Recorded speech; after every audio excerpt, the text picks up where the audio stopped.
Friends, आज हम कक्षा 10वीं की स्पर्श बुक में दिए गए पाठ बड़े भाई साहब के बारे में जानेंगे। यह पाठ प्रेमचंद जी के द्वारा लिखा गया है। वो बताते हैं कि उनके एक बड़े भाई हैं जिनकी उम्र 14 साल है। लेखक और उसकी उम्र में 5 साल का अंतर है। लेखक उस वक्त 9 साल के थे। वो कहते हैं कि उनके और उनके भाई के दर्जे में 3 साल का अंतर था, यानी कि वो 3 क्लास उनसे पीछे थे। बड़े ही अध्ययनशील थे उनके बड़े भाई। हर वक्त किताबों में ही डूबे रहते थे।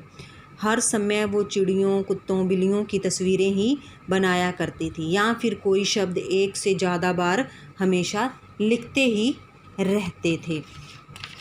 लेखक और उसके बड़े भाई दोनों ही हॉस्टल में रहा करते थे। लेखक को पढ़ने का ज़्यादा शौक़ नहीं था। उसे उछलने, कूदने, खेलने का ज़्यादा मन रहता था। पतंग का उड़ाने का उसे बड़ा ही शौक़ था। लेकिन बड़े भाई साहब को ये सब चीज़ें बिल्कुल भी पसंद नहीं थी। वो हमेशा उसे डांटते रहते थे। इस डांट से नाराज़ होकर एक बार लेखक ने अपना एक टाइम टेबल बना लिया, जिसमें उसने खेल कूद को कोई स्थान नहीं दिया। हर विषय को एक समय प्रदान किया गया। लेकिन टाइम टेबल बना लेना एक बात है, उस पर अमल करना दूसरी बात है।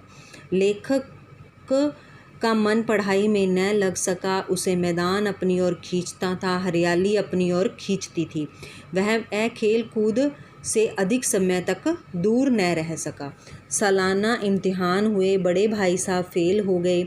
लेखक पास हो गया, वो भी प्रथम आया। फिर क्या था, लेखक और उसके भाई के दर्जे में बिल्कुल 2 साल का अंतर रह गया। बड़े भाई साहब को देखकर लेखक को बड़ा ही दुख हुआ।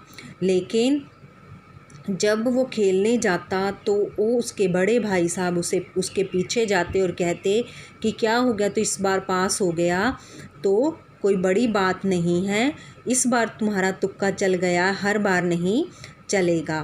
फिर वो रावण का उदाहरण देता है कि जो रावण था वो बड़ा ही विद्वान था, लेकिन समय ने उसका भी नाश कर दिया। धीरे धीरे फिर वो कई उदाहरण देता चला जाता है। एक दिन क्या है कि लेखक को उसका बड़ा भाई समझाता है कि इतिहास को याद करना, फार्मूलों को याद करना बड़ी ही मेहनत का कार्य है। फिर से सालाना इम्तिहान होते हैं। संयोग से इस बार फिर लेखक पास हो जाता है और उसका बड़ा भाई मेहनत करने के बावजूद भी पास नहीं होता, और अब उनके दर्जे में सिर्फ 1 साल का अंतर रह जाता है। उम्र में चाहे वो उससे 5 साल बड़ा है, लेकिन कक्षा में सिर्फ 1 साल का ही अंतर रह जाता है। लेखक को बड़ी खुशी होती है कि वो पहले नंबर पर आया है, लेकिन जब वो अपने बड़े भाई साहब को दुखी देखता है तो उसे अपनी सफलता भी अच्छी नहीं लगती है। एक बार फिर वो पतंग उड़ा रहा होता है। पतंग उड़ाते उड़ाते वो अपने भाई साहब से टकरा जाता है।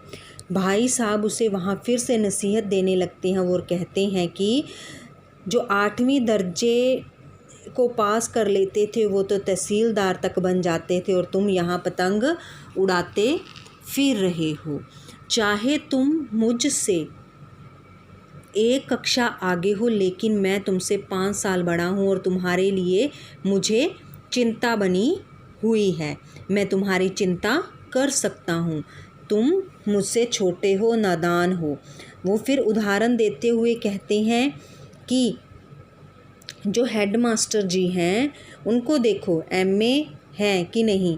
यहाँ के एमए नहीं, ऑक्सफोर्ड के 1000 रुपये पाते हैं, लेकिन उनके घर का इंतज़ाम कौन करता है? उनकी बूढ़ी माँ। वो बताता है कि मैं तुमसे बड़ा हूँ, इस बात को जताता है। पहले तो उसे ऐसे होता है कि मैं तुमसे आगे पढ़ता हूँ और तुम्हारी बहुत चिंता है कि तुम भी अच्छे से पढ़ाई करो, लेकिन जब वो खुद फेल हो जाता है और उसका छोटा भाई पास होता रहता है तो बड़ा भाई कहता है कि मैं तुमसे उम्र में बड़ा हूँ और तुमसे ज़्यादा अनुभव है, मुझे तुम्हारी चिंता है। वो कहते हैं कि मुझे भी कनकोए मतलब पतंग उड़ाने का बड़ा शौक़ है, लेकिन अगर मैं पतंग उड़ाऊंगा तो तुम्हें कौन नसीहत देगा, तुम्हें अच्छे रास्ते पर कौन लाएगा। उसी वक्त एक क्या है, कटा हुआ पतंग उनके ऊपर से गुजरता है। बड़े भाई साहब लंबे होने के कारण उसकी डोर को पकड़ लेते हैं और दौड़ना शुरू कर देते हैं, और छोटा भाई भी उनके पीछे पीछे दौड़ता चला जाता है। आशा है कि इस पाठ का सारांश आपको समझ आ गया होगा। बड़े भाई और छोटे भाई के बीच बातचीत बताई गई है कि किस तरह से बड़ा भाई अपनी जो जिम्मेवारी है उसको निभाता है और छोटे भाई को नसीहत देता है कि वो भी अच्छे रास्ते पर चले। कुछ प्रश्न दिए गए हैं, जिन प्रश्नों के उत्तर आपने याद करने हैं। लाइव क्लास में इन प्रश्नों के उत्तर आपसे सुने जाएंगे और एक PDF आपको सेंड की जाएगी दोहराई वर्कशीट की, जिसे आपने फेयर नोटबुक पर करना होगा और उसे याद भी करना होगा। धन्यवाद।